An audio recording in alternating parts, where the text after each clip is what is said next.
So we're going to be experimenting with watercolor to start off, learning some basic techniques and how to use the tool to get certain effects. The first thing you're going to need to worry about is what you have. Now, everybody should have a watercolor tray. It does come with a brush. If you have your own brushes, feel free to use those. You are going to need a piece of paper to work on. I just torn one out of our watercolor pad. You'll also, if you look close, can see that I've split it into the 4 parts because you will be experimenting with wet on dry, wet on wet, a flat wash, and the gradiated wash. Now, the gradiated wash is the trickiest one to do without knowing what I'm talking about. So that's the one I'm going to show you right now. Okay.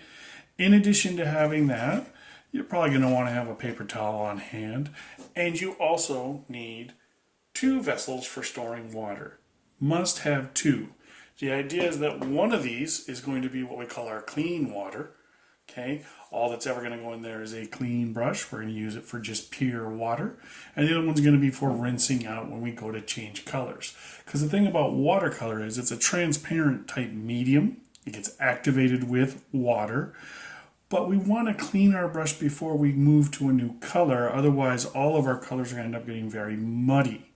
Okay, the idea being we can either drop color into the paper to mix on the page, or we can use the upper tray section to mix our colors before applying it. But we don't ever want to mix the colors from these pure sources. For our gradiated wash, you're going to be able to use any color you want except for black or yellow. They don't work so great for this. And the idea is that we're going to use the 2 terms gradiated, which means a change in tone. We're going to go from dark to light. And wash, which means we're using water and effect to do the work for us. Now, the easiest way to do this is to get your paper on a slanted surface. I'm on my drawing board that's at a tilt. You can also use a clipboard that's flipped over. You can use the back of a book that's propped up. The idea is that to make this work, we want to have our paper at an incline because we're going to let gravity help pull our tone down. All right. First step is we take our brush. We're going to go to our water, either one of them right now because there's nothing in either of them. And we just want to swish our brush around in that. And what this is doing, take that, squeeze that out, is it's getting rid of the air pockets in the brush. Okay, little bubbles that might be in there preventing it. This way it should soak up a lot more color. Okay, and you want to decide which color you're going to do. I'm going to go with blue. And let's go ahead and get some water, and we're just going to activate that blue. Now at this point, I'm dipping into 1 jar, and since I have touched the blue, I'm going to keep using that same jar. That is now going to be for what we would call our dirty water. Okay. You may find yourself changing the water out quite frequently. And I just want to get that blue so it has a lot of nice water tone in it. Okay. And the section that you've set aside for your gradiated wash, go ahead and take that blue.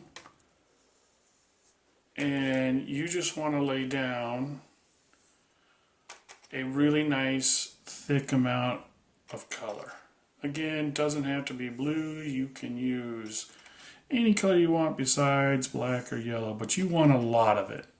All right, get it in there. And what you're going to see is, thanks to the gravity of the tilted paper,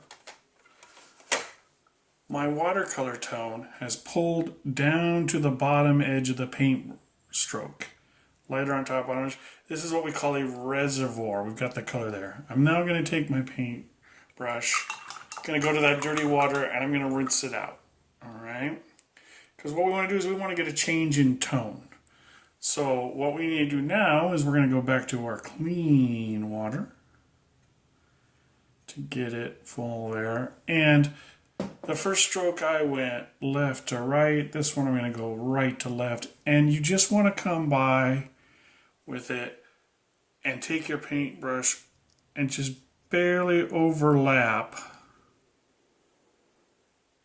that first stroke. And what it'll do is that's going to pull the reservoir of tone down and then go slightly below that, and we're going to just keep alternating left to right, right to left, and you just keep going.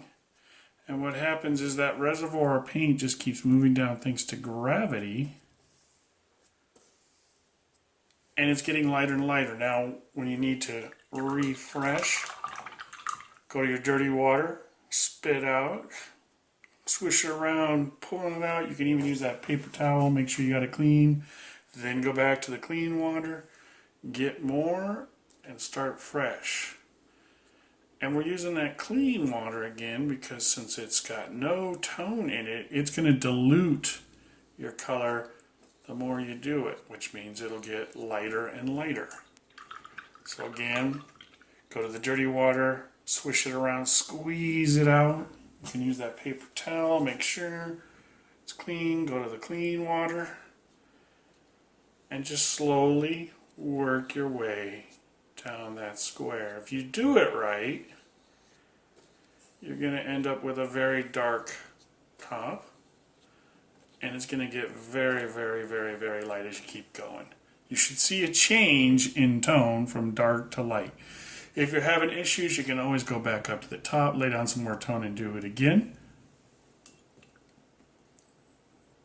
But again, if you let gravity do the work, you're using just pure water after the initial stripe, you'll see that the change can be quite dramatic for your gradiated wash.